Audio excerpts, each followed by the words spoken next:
Yeah, let's kick it off. All right. Well, thank you everyone so much for taking the time to join us today to another Balerion Space Ventures podcast.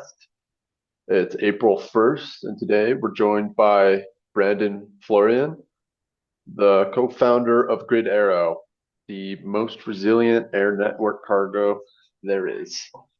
Now, I'm just reading it off the website word for word. To get things Yeah, kicked off, Brandon, where sure. did you guys maybe give us a high level overview of what this company is really doing and where you saw the opportunity to go out and found this company? Was there a specific pain point or was there some kind of opportunity that drew you towards this?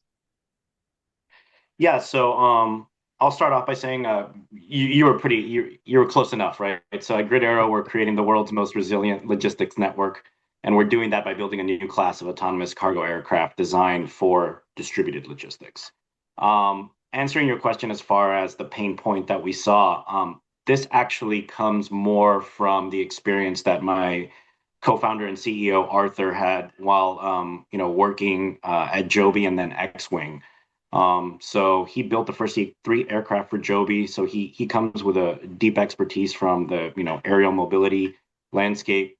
And then when he went to X-Wing and he was working on the conversion for their C208 and working with AFWorks and the Air Force, his what he kept hearing back from the warfighter was like, the system was good, but it just didn't do enough. It didn't go far enough. It couldn't carry enough. Like there were certain, things related to the ConOps that kind of slowed, the warfighter down when it came to moving logistics within certain areas. He had this basically bright idea to do a clean sheet design on a new aircraft that could meet all the needs for operating in certain environments, especially in contested ones, where uh, you basically don't have command and control of the aircraft at all given time, and you have limited infrastructure to operate the plane out of. No. So for Arthur, who's the other co-founder, coming from Joby and X-Wing, seeing a lot of electrification and autonomy evolve firsthand in the aerospace network, um, noticing the lack of, applied large-scale defense logistics, being able to bring very heavy things, for other purposes than air taxi, I guess you could say. Hmm. Was that an area that just sort of felt Joby should be going after, or actually should be going after, and it just wasn't the right opportunity, and you guys were hoping that someone else might do it, and just no one came along to do it? No, I don't think, I'm not definitely not going to speak for Arthur as far as like what happened within those companies. I mean, hats off to Joby and X-Wing, as far as what they've been able to accomplish and do to like really shift that landscape for, advanced aerial mobility, especially for moving people around in air taxis and whatnot. And then X-Wing for, taking the initiative to convert, the 208 and start making inroads with the government. But I think, just Arthur took all the lessons learned and, he really saw the writing on the wall that logistics, especially in areas that are denied or contested for the warfighter, was going to be a big issue. This whole principle of contested logistics, which is now like at the forefront of everything that the Department of War is talking about. But back in 2024, very few people were talking about it, and I think he saw that and like kind of like all visionaries they said this is something that no one else is doing, and when he approached me and he told me about the idea, I was vaguely familiar with the concept, and I asked him too. I'm like, are you sure no one else is doing this? Like it seems like such a like a slam dunk type of thing to do. Like I'm surprised, and no one was really focusing on that application. And so we decided to start the company in 2024. And we've been going at it for a little under 2 years now. So No. Maybe tell us a little bit about the aircrafts you're building. The very long range can carry a lot of weight. Is there any specific purposes, or is it just all around logistics? Something needs to move. Yeah, you just have this to move it, or is there Yeah. more of a defense application aspect to it? So there's definitely a dual use application.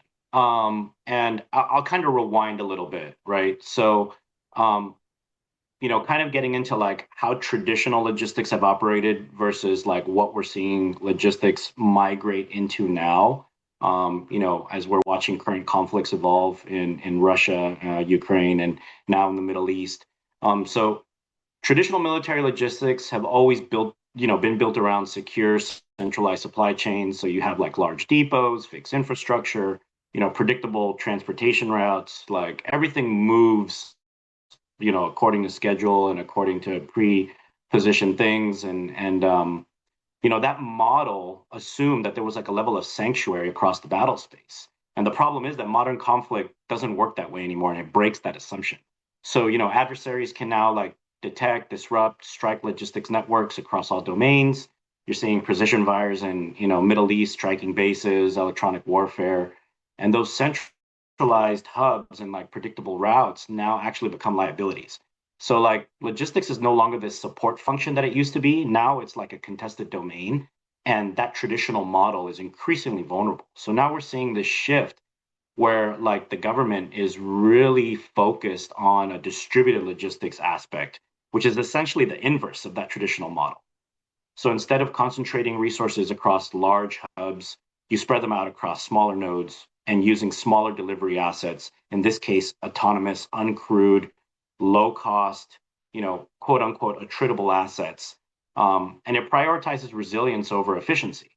So you're now distributing supply, you're using these scalable, low cost scalable systems, and you reduce those single points of failure and make it much harder for the adversary to disrupt the network.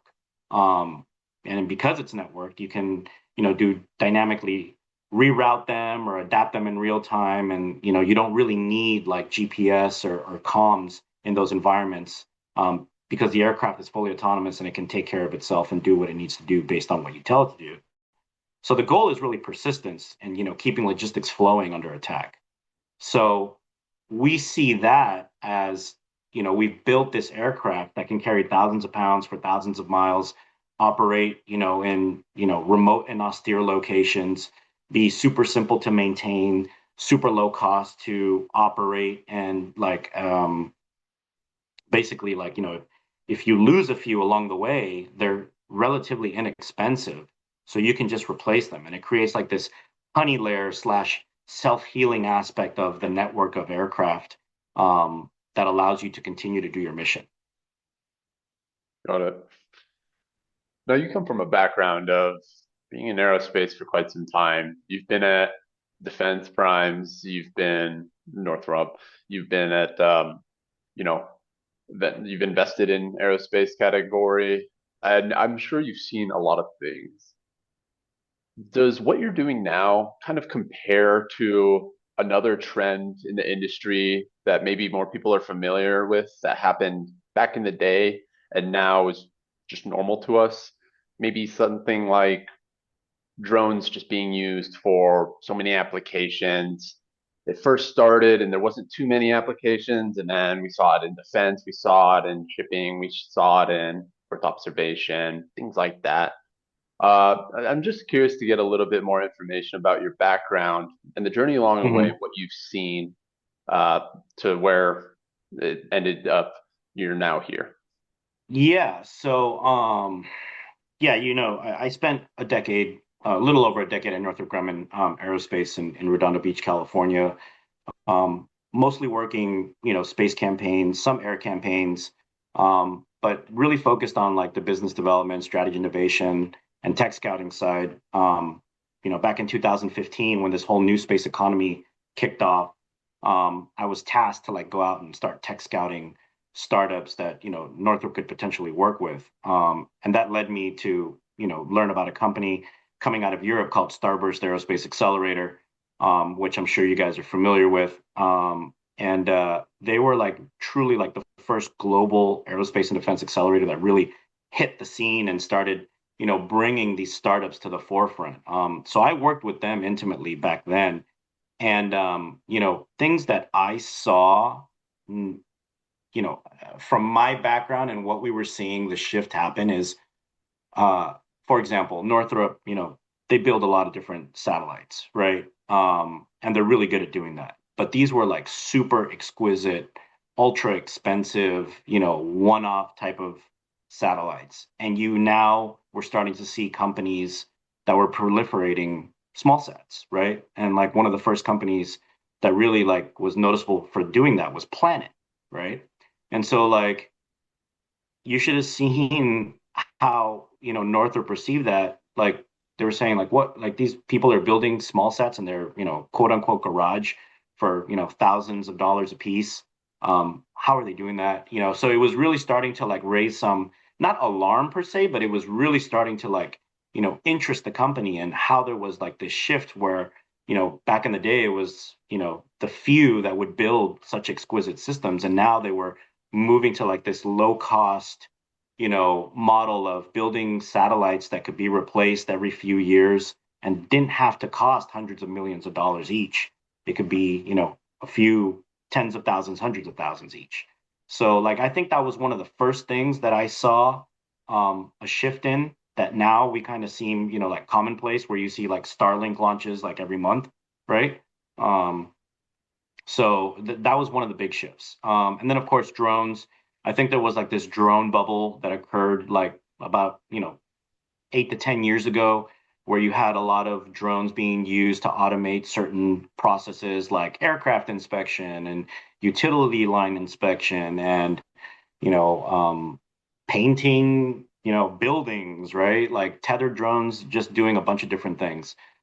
Everything was not beyond visual line of sight because the technology wasn't there to do that yet. The FAA wouldn't allow it. So there was a lot of, I guess you could say, regulation that kept that drone space really tight. But you had players like Skydio and DJI and things like that that came out of that first, wave of drone companies. Got it. Yeah. No, what you're doing is these logistics, but very long distance logistics.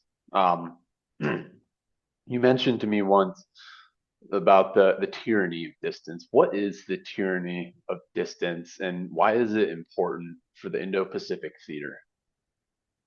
Yeah, so the tyranny of distance is really like it's all about scale, right? You're dealing with thousands of miles between locations, limited infrastructure, and widely dispersed forces across different island chains. And that distance makes logistics slow, expensive, and fragile. So like even small disruptions can cascade into like major operational problems. So you're really solving logistics in that environment. Like, I mean, solving logistics in that environment is not really just important, it's actually foundational, right? So, I don't know, it's like a little known trivia. Like, I don't know if most people know it, but in the Indo-Pacific region, you have some of the biggest distances between land masses anywhere in the world. So, if you take Guam to be the center of the universe where, we have a big presence, and you go 1,500 miles in any direction out of Guam, um, it's all water, right? So the closest land mass outside of Guam to another country is like the Philippines. So like that's a minimum of 1,500 miles. Like if platforms are not doing that, like as a minimum, then unless you're like some type of watercraft, you're going to land in the water. And so that tyranny of distance is very real to the U.S. military, and being able to move logistics between second island chain and first island chain um, is a big deal. So we're solving for that problem. Got it. And so, what does this look like in the future as this starts to scale? Are these aircrafts that you're creating, are they going to be seen as like swarms of drones that are traveling thousands of miles for logistic capabilities? Um, I'm trying to get a sense of if this is something that's going to be as common as logistics for people and commercial airplanes, or something maybe more towards the drone swarm area considering So, I your mean, autonomy network. yeah. So, I mean, I won't say that these things are going to fly like swarms, like, you envision like these quadcopter swarms, like you see online everywhere doing like these like light shows or whatnot. These are really big aircraft. These are like, 8,000 pound aircraft. They fly um, not super fast, but not like slow either, right? So when we say swarm, we're more talking about like an interconnected network of aircraft that are flying, maybe a few miles apart or tens of miles apart, but they're actively talking to one another. So think of like, your Tesla cars right now on the road, right? All the Tesla cars kind of communicate with one another. They learn from one another. And that's what we envision our grid of aircraft doing in the future. So they'll be able to, tell other aircraft, hey, I've flown into like, um, a zone where my comms is degraded, or, the weather conditions here are different than what you're experiencing over there. And just like being able to share that information and help the autonomy learn as more flight hours are accrued. Now, what we envision in the future for our aircraft is, you know, yes, it's a logistics play, um, but as we were dubbed early on last year when we came out of stealth with our full scale prototype, we're essentially the pickup truck of the skies, right? So the best thing about a pickup truck is you can pretty much do whatever you want with the pickup truck. It's a platform, it's a means to an end. So if you want to put logistics on there, like and carry cargo around, you can do that. If you want to put ISR pods, EW pods, have it be like, a loitering platform, it can do that too. Um, you know, Services have come up to us saying, can it evacuate casualties off the battlefield? Sure.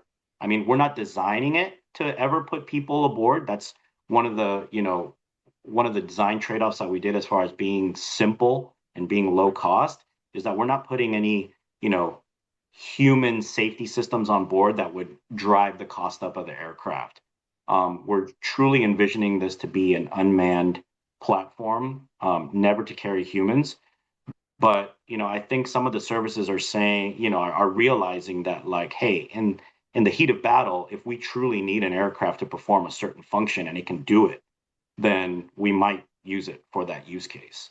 So, we're providing that platform to the government, and the government can pretty much use it, however it sees fit. Like we like to use the quote, if it fits, it ships. So if you can put it on the aircraft and the aircraft can take off, then it can perform the mission. Got it. Now, does someone need to control these aircrafts, maybe when they Yeah. take off or land, or can they be fully autonomous? Is that maybe a vision? So it's the aircraft is fully autonomous in the sense that it can perform the entire, ground and flight envelope. It can take off by itself. It can land by itself. It can do formation flight. It can do all that. We don't want to go down the road of having a remote pilot on the plane because that now increases your operational cost, right? Because you have to have a pilot sitting somewhere controlling the aircraft at all times with like with a joystick or whatever. Um, we can optionally provide that if someone really says, hey, you know what, I want to have a remote pilot capability to be able to control these. Sure, we can provide a ground control system for that. But the autonomy stack is meant to be fully autonomous, where it's as easy as an operator having an iPad or some other type of controller and just clicking waypoints on a map and saying, you're going to fly from point A to point B. You're going to identify your LZ, your landing zone there. You're going to identify runway through runway recognition, which our autonomy stack is being built to do. And you're going to land here. You're going to wait 30 minutes, just to give people time to offload it. And then you're going to turn around and you're going to fly back home, or you're going to go on to point C, or you're going to stay there, right? And so, in the absence of C2, say if you fly into a comms degraded or denied environment, the aircraft already is going to know, well, I was told to do this. I haven't heard anything else since then. So I'm just going to carry out the mission as programmed. If you do have comms, then you can always retask the plane by saying, hey, you know what, you're on route to point B, but we don't need you to go anymore. We need you to go to C. And so the operator, one operator will be able to control, and uh, drones, not hundreds, but probably, a few dozen of them. And it's easy as just pointing and clicking. Yeah. Yeah, I'm imagining in just comparison, what's used today, we have, the C-17 plane that the military has is those large gray airplanes that can carry a lot of people, tanks, you name it. Mm-hmm. Yep. So yours looks kind of like a small version of that, except Yep. there's no one on board. It just the front of it opens up and you can put things in it, Yeah, front and back open up, so you front can and load back. it from both sides. Yeah, so you have a ramp in the back. You have like a nose cone in the front that swings open. Um, yes, so C-17, C-30, C-5s. Those are the legacy strategic airlift assets that the U.S. Department of War has for moving people, heavy assets, and logistics around. The problem is, one, those are limited in number. Two out of three of those platforms are no longer produced. They cost hundreds of $1 millions a piece. They have people aboard. So in a protracted fight, as you're already seeing, Iran striking bases and taking these planes out, some of these planes out, like the tanker that we just lost in Kuwait. You're quickly going to run out of airplanes, and you're not going to be able to replace them immediately, just because of the current uh, state of production for those aircraft. So we are not saying we're going to replace those planes. We're saying, hey, look, save those assets for missions that really matter in a permissive airspace and not put them in harm's way, and use them for moving around your heavy lift assets, your tanks and whatnot. We'll take care of the rest. We'll, break apart pallets, and we'll move the beans, bullets, and fuel, for your warfighter to resupply them at the forward edge in a contested space, and we send, hundreds of these out or tens, dozens of these out. And if you lose some along the way, it doesn't really matter because the rest of them make it, and you still are able to resupply your fighting force. So your force projection is still able to be carried out without putting people in harm's way operating those aircraft. Got it. Yeah, there's those aircrafts, the C-17 and those legacy ones. They have a lot of great uses, but there's you know, for the modern age, I feel like there's a lot of areas that it's not able to be as relevant. The amount of fuel that's used, we don't have that many. It costs so much. Yeah. So, what are the Yeah. And really key things that those planes were used for or can be used for that just doesn't make sense anymore, and it makes a lot more sense if we shrink it down and have Grid Aero do it. so I'll give you a fun fact. The average plane load that goes into a C-130 or a C-17 in theater to move things around usually is about 1,000, maybe 2,000 pounds. A Oh, C-17 can carry 100,000 pounds, and a C-130 can carry 44,000 pounds. So you're basically using 1 to 2% of these planes' capabilities to fly missions within a theater. Um, and you're right. Like the operating cost and the fuel cost for a mission is in the tens, if not hundreds of thousands. And every flight hour that you have on one of these planes require, a multiple thereof for maintenance on those planes once they land. So it's not like you can just fly it, reload it, turn it around, and go back. Like they have to rotate the schedule of planes, and not all of them are up 100% of the time. So you are absolutely right in the sense that Grid Aero can right size that mission really quick, because if they really need to move only 1,000 or 2,000 pounds around, our platform can do that. And again, you can save these planes to move what really matters, and that's people, right? And heavy lift important assets like, you know, tanks, like Chinook helicopters, whatever, right? The Burger King that comes out, comes in a 40-foot trailer that they put on every airbase. Things like that. So yeah, that's what we're envisioning and what the government has realized in the last 2 years. And that's why when we started, talking about what we were doing, you know, the services were just like, how soon can we have them?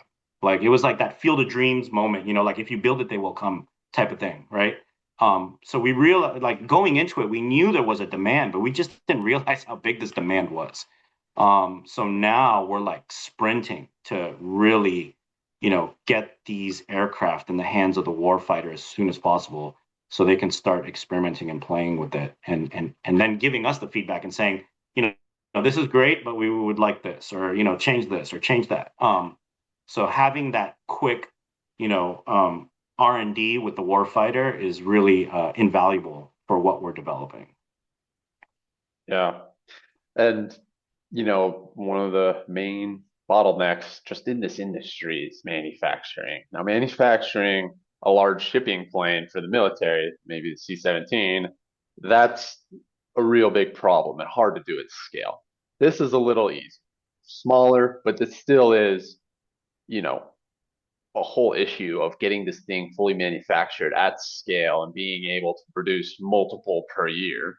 I don't know Yep. if you're shooting for hundreds or thousands, but like every manufacturing challenge, it comes with so many different variables. What are some of the reasons that it's so much easier to mass manufacture your planes versus maybe, I don't want to compare it to a C-17 because the size is just so different. It's a completely different thing. But just getting that scale set up and that manufacturing process set up for what you have, like, how does that work? Because I'm sure a lot of people are wanting these. Yeah. So basically, our approach to how we develop our aircraft, um, I'll compare it to like what you see in the landscape right now. A lot of our competitors are retrofitting autonomy onto legacy aircraft, or they're building, you know, more complex systems that are really expensive to scale. So we basically turned that on its head and we did the exact opposite. Like we basically started with what, our first design principles are what were like, it has to be super simple to build. It has to be low cost, and scalability is super important for when we have to ramp up production, right? So you can't have a super complex airframe that requires like super exquisite composite parts, or hard to get components. We're leveraging commercially available off the shelf components, commercially available off the shelf powertrain. We're using bent sheet metal riveted together a la World War II style aircraft, and everything is designed to be modular, mass producible, and part of a distributed system. So because we're going uncrewed from the beginning and we're not carrying forward that constraint that drives like the cost and fragility within traditional aviation, we're able to build these planes a lot faster for a lot lower price. And when we do go out and start to scale up our manufacturing capability, it'll be much easier to crank out, hundreds, thousands per year. Yeah. So you haven't been around for a super long time, this company. Um, Mhm. I'm curious what some of the high level milestones you've been able to hit so far are and where you're expected to be maybe a year or two from now. Yeah, so that's a good question. So we started in June of 2024. Um, we raised our seed round towards the end of 24, and we started bending metal on the first aircraft at the beginning of 25. And in 6 months, we built our first prototype, full scale prototype. So this is not even a subscale, right? I'm not talking about like a tiny remote control plane that flies around. I'm talking about a full size 7,000 pound aircraft, with everything: engines, rudders, landing gear, autonomy stack. And when we came out of stealth last summer, everyone was just like, what? Like, you guys have a full scale aircraft already? And so that aircraft right now is being put through its paces in ground testing. Um, we've definitely learned a lot of things, but a lot of things are imminent, and I can't talk to the specifics of it, but Sure. there's definitely a lot of things that are happening, and that people, will hear about soon. But pretty much like, the government already says the minute you have that thing flying and the minute you can get us, you know, aircraft in our hands, like, you know, how fast can you run? Like that's pretty much like what we're hearing, if we truly read between the lines. So yeah, we just raised our Series A last year. So since inception, we've already raised $26 million.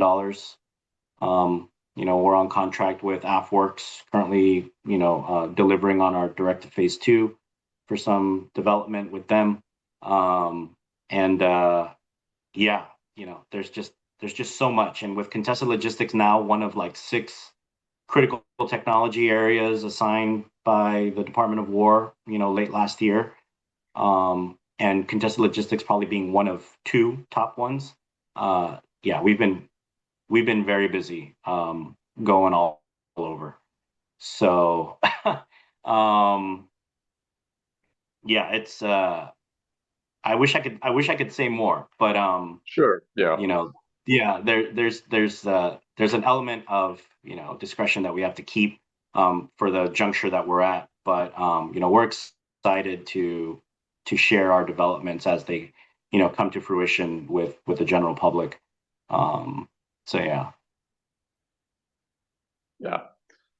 What are some of the biggest misconceptions people might have about grid aerospace or just the new age of autonomy and logistic market drones in general?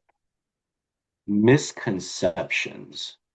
Something that people might have an idea on, but in fact, it could be the opposite, or they don't quite fully understand, and it is maybe a critical part to what you're doing. Yeah, I think that, speaking more on the commercial side of things, right? So I think commercially, when people think about middle mile and last mile logistics, they always assume, like, well, your business model will only hold true in densely populated environments. And everything else will, not be as important. But I think what they fail to realize is that there's a lot of people in this world that live in remote and austere locations that depend on, aircraft, bush aircraft, basically, to like bring supplies, like once a week or once a month. And if you stop and think like, well, what happens if someone really needs medicine like immediately, like diabetics, for example, like if they need a insulin delivery, right?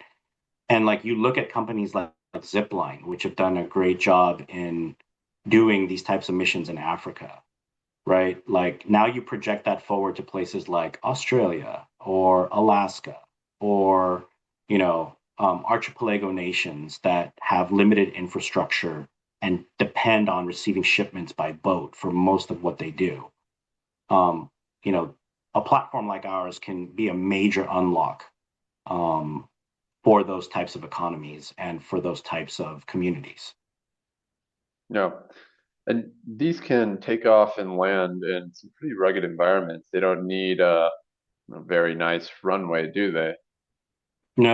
Semi-prepared, like dirt field, like dirt road, as long as like there's no telephone poles on each side or trees.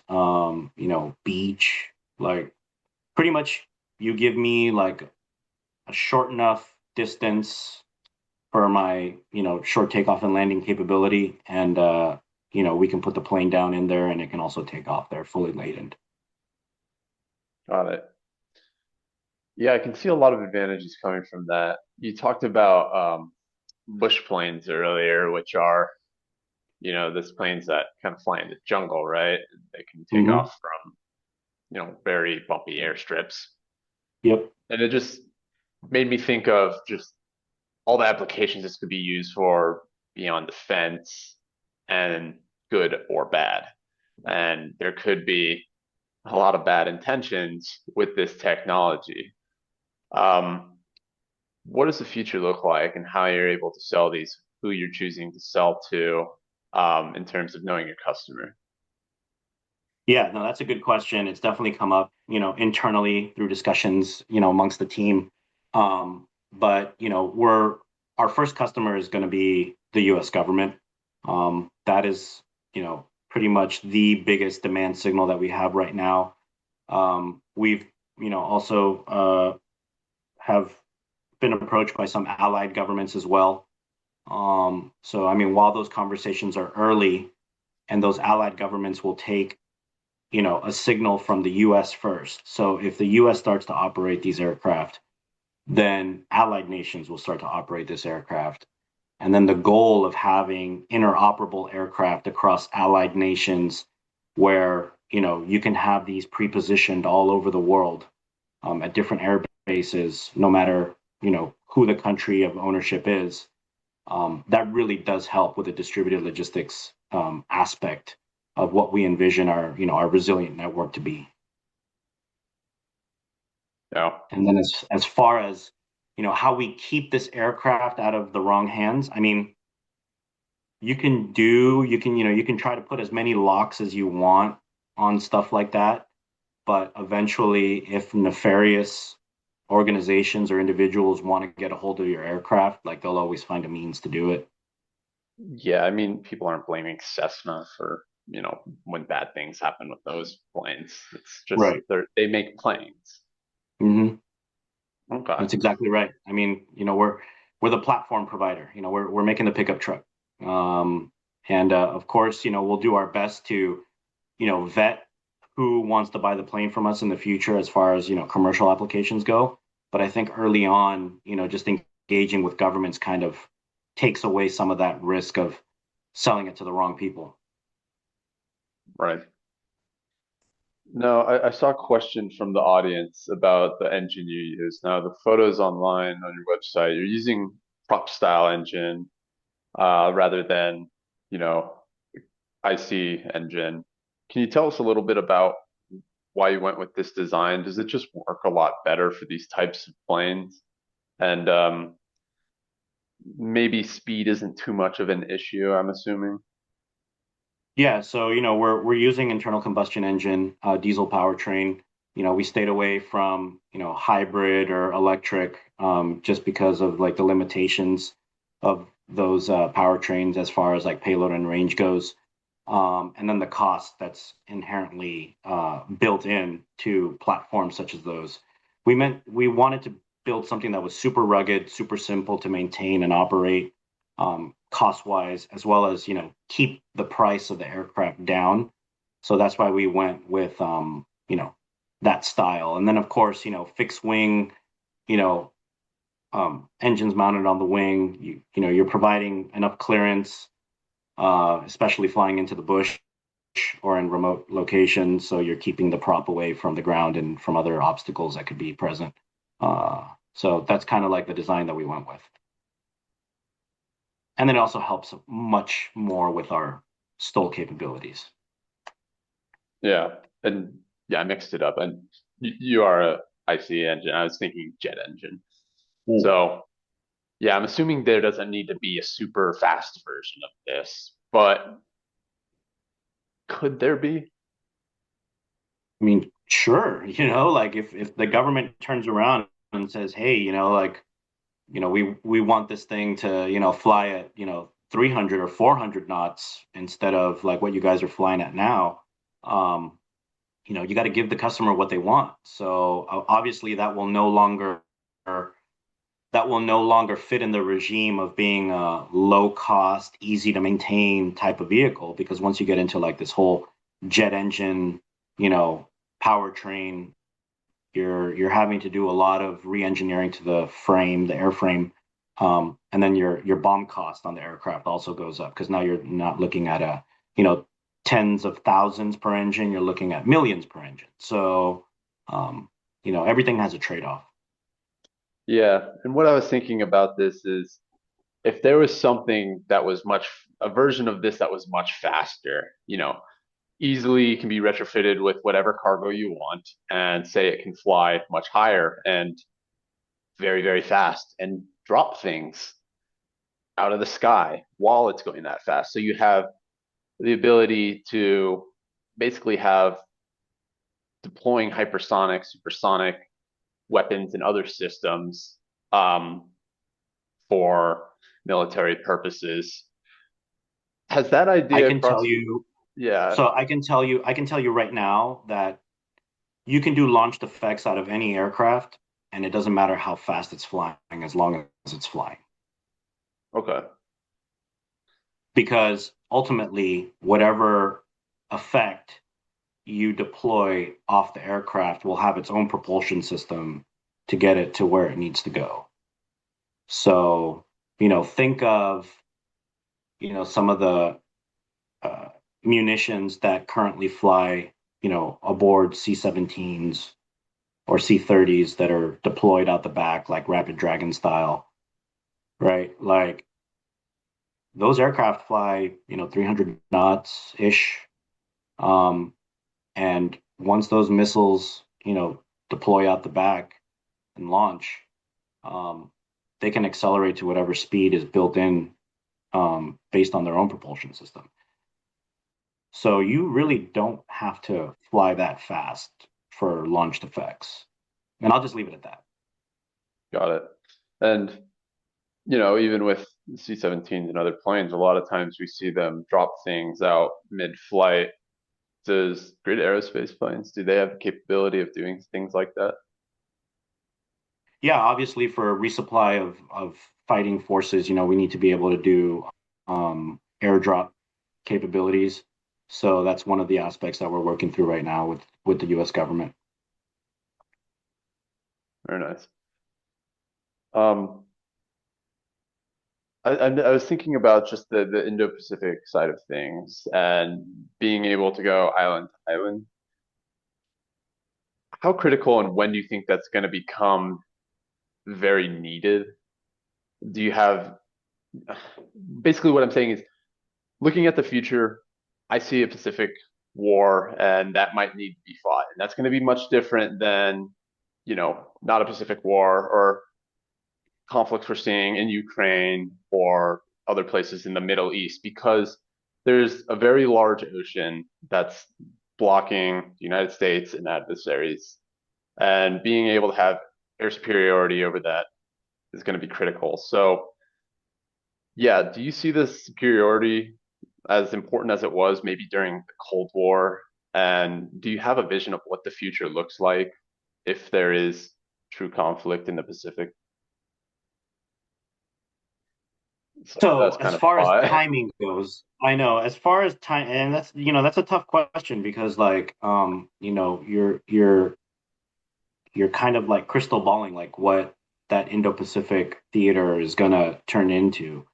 But if you go off what's out there as far as like, best guess estimates, if you look at the Davidson window, they're saying 2027 is the beginning of that window for when, China can decide to want to take over Taiwan.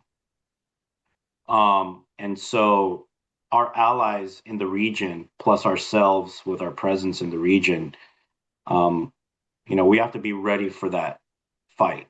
And the government realizes that. And I think that's one of the reasons why contested logistics has taken such a front seat in the last few months, specifically for Indo-Pacific, because they realize that that's the next fight that they have to prep for.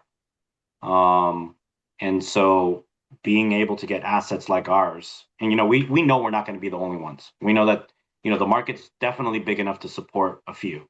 But just getting those assets into theater and having them pre-positioned, ready to go, not hundreds, but thousands of them, because we know that the adversary is going to flood the zone with their own assets. And China is already like 2 to 3 years ahead of us. They have 5 different platforms that are carrying out missions similar to what we're designing our aircraft for.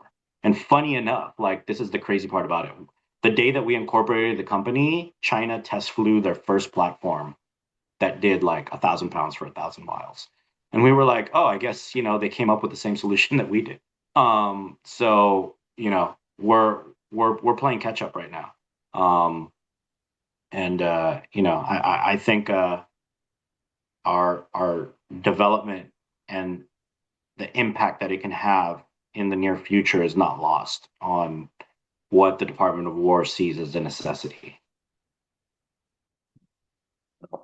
See a question from the audience. How vulnerable is your system to GPS jamming? So, I mean, I won't say that it's like super vulnerable, but it has a nav layer. It has different redundancies within its nav layer. Let's just put it at that. So, in absence of one, it can, use another input. Um, I won't say that anything is 100% jam proof, but we are working with some interesting companies that have different solutions for, alternative precision navigation and timing (PNT) that will allow us to operate, even if we're quote unquote being jammed. Yeah. And the plane that you have, the first plane that you built, how are you using that? Are you still using it? Is there more than one? Has anyone bought any? So it's the first one is a Pathfinder, right? That was our first prototype ever built. That one is the one that's in ground testing right now. That one is the one that we're going to fly, and we are starting to build a few more aircraft this year um, off of our last raise, and those aircraft will be the ones that we use for military exercises. Yeah. So is the end game for this just a future where logistics is invisible because it just works? Kinda. I mean, it's logistics. Logistics wins wars, right? Like, Sun Tzu said it best. You, it's not an invisible thing per se, but it's just one of those functions that you can't live without. And if you don't have it, like you're screwed. So I think that moving forward, as logistics becomes more of what's the word I'm looking for? It becomes more evolved, right? Solutions like Grid Aero and others are going to be the one that just keep things running in the background, and keeps our war fighters supplied with what they need. Yeah, I'm thinking about it and I'm just thinking of the evolution we've seen with the railroads in the United States. And then we got shipping trucks, and now we even have, same day delivery with Amazon Prime. It's becoming these things that people think less and less about, but without them, nothing really works. It's just critical. And seeing this in the air domain space where air superiority just wins in general, there's not too much that has been done to where you can do these quicker, faster, lighter deliveries. It's all just been these 747 Boeings and these C-17s and Mhm. UPS planes. So yeah, it doesn't surprise me that China is already kind of jumping into this race as well.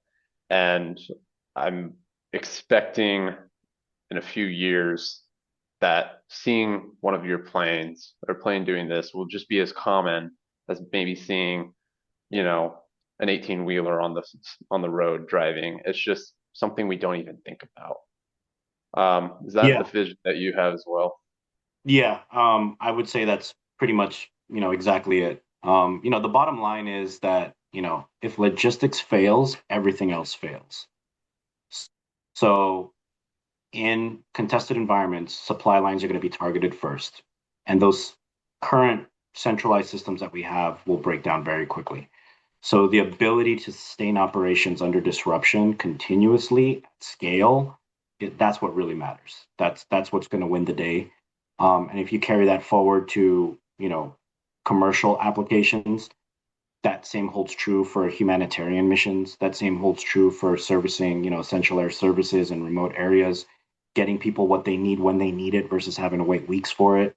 Like, the you're shrinking a lot of time, and time is precious.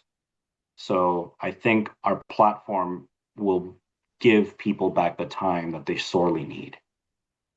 whether Yeah. that's on the battlefield or in general. Yeah, and this is such a important aspect to the future. You mentioned a little bit about your background and co-founder Arthur's background earlier, and it seems like you're the right team with the experience. I was curious if you can maybe talk a little bit more about the team, key people, and how it's evolved. This company is less than 2 years old, and it seems like it's already a powerhouse. Sure, yeah. So, I mentioned Arthur is former Jovian X-Wing. Our CTO, Dr. Chinmay Patel, he's like one of those, autonomy gurus out of Silicon Valley. He's pretty much worked on some of the biggest autonomy, aircraft startups you can think of. So he was at Kitty Hawk, he was at Aero, he was at LTA. The guy dreams in autonomy, right? Like he codes in his sleep, I think, because like I definitely have never met someone that has actually built aircraft in his garage and has coded autonomy at the same time, and published papers on it. So like on the technology side, we have a really robust team of folks that have come from other aviation companies, both autonomous and manned aviation. So they've built numerous types of planes across their career. Um, our chief strategy officer is retired Colonel James Gerdovich out of Air Force Special Operations Command. Um, Gerdo, as he's affectionately known to by many, he was most recently, the former deputy director for logistics and force protection for Air Force for AFSOC. 26-year career as a logistics readiness officer. He's pretty much handled missions in some of the most remote places, in the world. He's probably the one of the leading premier SMEs in contested logistics in the world right now, because that was his job for AVSOC. And we were lucky to get him when he, came on the market last year. So, he's definitely driving a lot of the conversation with the soft customer. Um, and and yeah, I mean, we're up to a team of 20-ish people right now, and hiring for a few more key roles. So if anyone's interested, definitely go to our career page on our website, grid.aero. Um, and yeah, I mean, I definitely think that when it comes to uh, our company, it's not just so much the product and the market that fits. It's the team behind the product and the market that really fits. So I agree with you that I think we are well placed for what we're providing, both the government and commercially. Absolutely. Well, Brandon, I want to thank you so much for taking the time to join us. This has been an amazing conversation. I'm really excited to see where Grid Aero goes in the future. Is there any final messages you'd like to share with the audience or anyone listening? No, definitely get on LinkedIn, follow us so you can stay tuned for all the developments that will be coming up. If you're interested in joining the team, please take a look at our careers page. Uh, if you guys are at conferences and see us, feel free to stop by and say hello. But definitely enjoyed the time today, this morning. Loved the conversation that we had. Thank you very much. And yeah, thanks. Absolutely. Well, thank you, Brandon, and everyone who joined this call today. Um, yeah, great call, and I hope to be seeing Grid Arrow very soon. All right. Have a good one. Thanks. You too. Take care.